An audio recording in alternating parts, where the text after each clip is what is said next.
What is going on, everyone? Welcome back to Kitchen Table TCG. My name is Louie. Hope you're having yourself a fantastic day. Today is a little bit of a travel day for us as a family as we go through the holiday weekend. Hope you are having yourself a safe one and are maybe you're traveling as well today. But I did want to continue making videos. We're getting close to 8,000 subscribers, so it's important to me that I keep it consistent. So we will have the podcast this Friday. I'll try to get another video out tomorrow. And then today I want to have a conversation about missing out on current product as a result of the negativity that is going around with Magic the Gathering lately. And let me first start with this.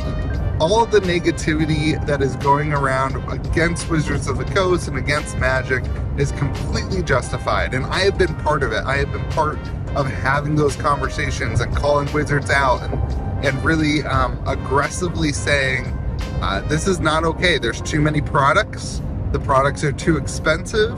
And the Magic 30th year celebration has been a complete and utter crapshoot. It's just not been, it's not been a win for the community. And all that negativity, I believe, this is why I do videos on it, I believe it's justified. I believe it's warranted. But one of the results of negativity on YouTube and in different forums and threads, one of the results of that negativity could very easily be that you, the viewer, miss out on some things that you shouldn't miss out on. In other words, you allow the negativity to cause you to make decisions to not purchase something, or you allow it to change the way that you interact with Magic the Gathering in a big, big way. So this video, I want to challenge you to take a look at some of the current products and put your past history of purchasing filter on and consider some of the things. Mainly, I want to talk about Kamagawa. That's kind of going to be my example for you. Personally, I kind of collect about a case of each product that I invest in for sealed product. That's kind of my goal for products for Magic the Gathering. I will pick up a case of draft booster boxes that I like to keep, and then between 3 and 6 collector booster boxes is usually historically what I collect in Magic the Gathering. I have not really dove in as an individual in collecting set booster boxes. As a store, I do try to have a supply of set booster boxes as a result of simply it's just something that sells better pack to pack wise. But as an individual and as a collector, I have a lot more faith in the draft booster box because it can be played with in the future. You know, in 10 years, I can get together with a group of my friends and I can draft Kamagawa. That would be a lot of fun. And then the collector boosters have these unique things in them that kind of make them easier to collect in terms of sealed product, or maybe a better value to collect. But additionally, for collector boosters, you know, they take up less room, so it's easier to store them in longer term. It's easier to ship them when you get to actually getting out of the product or getting out of the investment and selling it. So that's neither here nor there. That's kind of a little side tangent, sorry. But what I want to talk about is that some of the products that are out right now are actually really, really good products. Particularly Kamagawa, an amazing set. It has some very iconic, it has a really great land cycle, has some iconic cards in it, and is a very strong set. It's been really interesting to watch set booster boxes on TCG Player. When they came out, you know, they kind of went down to the 110 range, and then they shot way up to about $160. And distribution ran out a couple weeks after release. And then they restocked them, and boxes came back down to about $120, and then they shot back up to like $160. The supply has never been enough for Kamagawa. If you consider the other sets, a lot of the other sets, they release another wave of supply, and it just kind of sits there and nobody picks it up. But the demand for Kamagawa has been extreme. The set is really, really good, and people are ripping it and they're opening it. You've got Boseiju, you've got, again, the rest of those land cycles and some really great cards in it. And additionally, these cards are cards that will be more difficult to reprint. I guess they could do it in the secret layer, and that's certainly a dynamic that you need to watch out for. But that land cycle is going to be hard to print in a non-Kamagawa-esque set. So those two things, in my mind, it's a fantastic set. And I don't hear anybody really being negative on Kamagawa. What people are negative on are the amount of different sets coming out. Another one is Baldurs Gate. And the main negativity for Baldurs Gate has always been the price point and labeling it as Commander Legends. And for stores, a lot of the negativity you hear on the internet comes from people who have to sell the product. And store pricing was about, I don't know, I think collector boxes are nearly $100 cheaper on TCG Player than they were for stores to buy from distribution.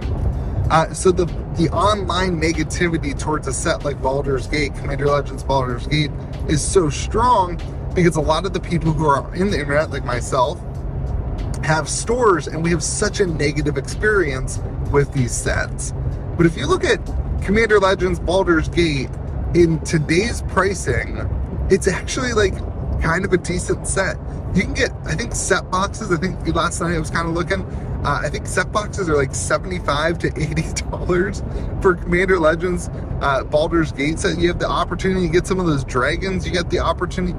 Like, I think at those price points, and maybe we see something happen on Black Friday with that stuff, so maybe hold off until after that. But I think at those price points, these are really, really great products. And to just simply look at the negativity in the community and say, I'm completely done collecting Magic the Gathering after, whatever it's been for you, after 10 years, after, 15 years or 3 years of collecting sealed product, I'm not going to buy these products now.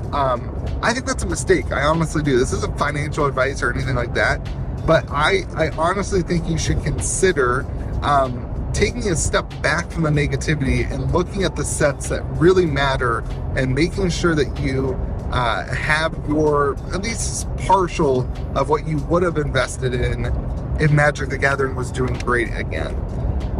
So for me, what that looks like is I'm looking at Kamagawa, and I have plenty of Baldur's Gate because I was a store. But looking at Kamagawa and I'm saying, okay, I'm going to pick this set. Now, I'm not going to pick Midnight Hunt. I'm not going to pick Crimson Vow because I think the sets are bad. I don't think that the themes are very good. I don't think that the community and the culture around Magic the Gathering really adapted to those sets like they did with Kamagawa, or even like Dominaria United was another really, really great set. It's a good set with great cards in it.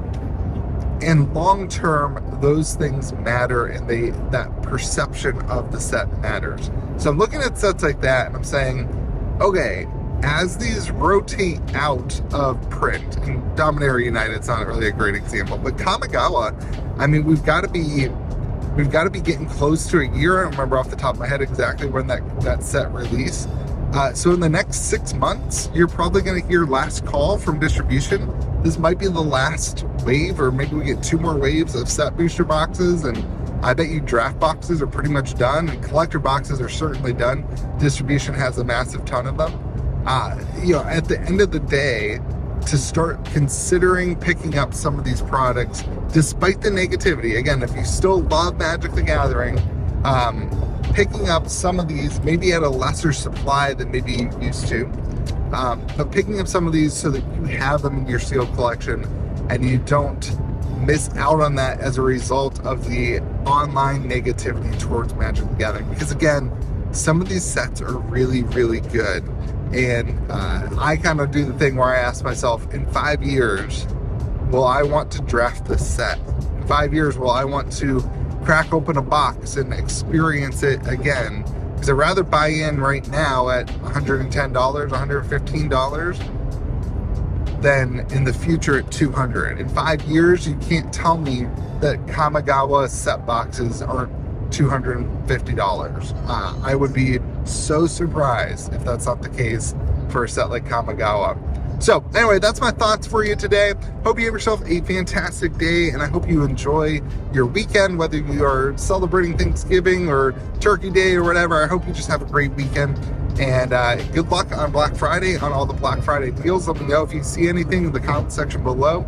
And just remember to be kind to the people around you, whether that be your family, or if you're playing on Friday Night Magic, we're doing a win a box Pioneer event this weekend at Gatheirng Market.